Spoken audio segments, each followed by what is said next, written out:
Hello, friends. As we wrap up this week's Sabbath School Nugget, I want us to think carefully about why understanding the wrath of divine love is really important.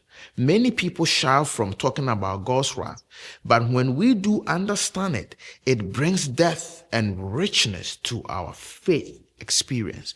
One key point is that sin is never a small issue.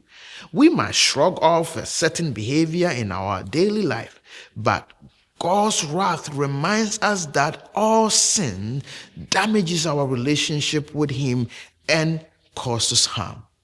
Seeing sin through God's eye helps us to recognize its seriousness, pushing us to seek His forgiveness and making some real changes in our life. Another vital truth is that God's holiness lies at the core of His character. Since He is perfectly holy, He must oppose sin.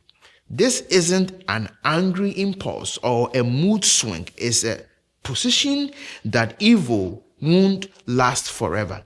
The reality of God's wrath also highlights the depth of His love. If sin genuinely deserved punishment, then Jesus taking that punishment for us is astonishing.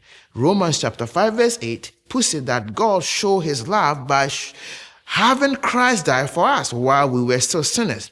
We weren't neutral, we were under wrath, yet God chose to rescue us anyway.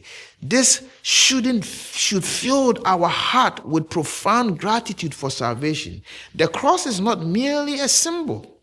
It is a place where God's justice and mercy come together in a beautiful way. Seeing God as a righteous judge also addresses the question of evil in the world. People often ask, why doesn't God do something about wickedness?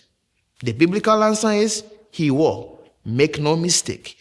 He has promised to bring every hidden thing into judgment and correct all wrongs. Knowing this gives us hope in the face of injustice because we realize that no evil deeds go unnoticed. In God's perfect timing, He will resolve it fairly and fully. Another critical aspect is that God does not force anyone to follow Him.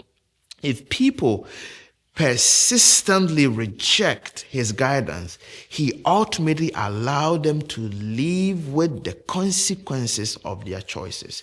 As Romans 1 describes Him giving them over to what they insist upon. This may be sobering, but it's also illustrative of God's respect for our freedom to choose, even if we choose badly. Finally, the doctrine of God's wrath directs our attention to the cross. Jesus' sacrifice shows that wrath isn't merely ignored but completely satisfied. For those who trust Jesus, there is no condemnation. We are free and adopted as children of God. That's why the gospel is such a good news. Through the gospel, we deserve wrath. God offers mercy. And that is the nugget. Thank you for studying with me this week. It's been a blessing. Cynthia will be back next week with lesson number 6. Happy Sabbath when it comes. God bless you. We will see you next week.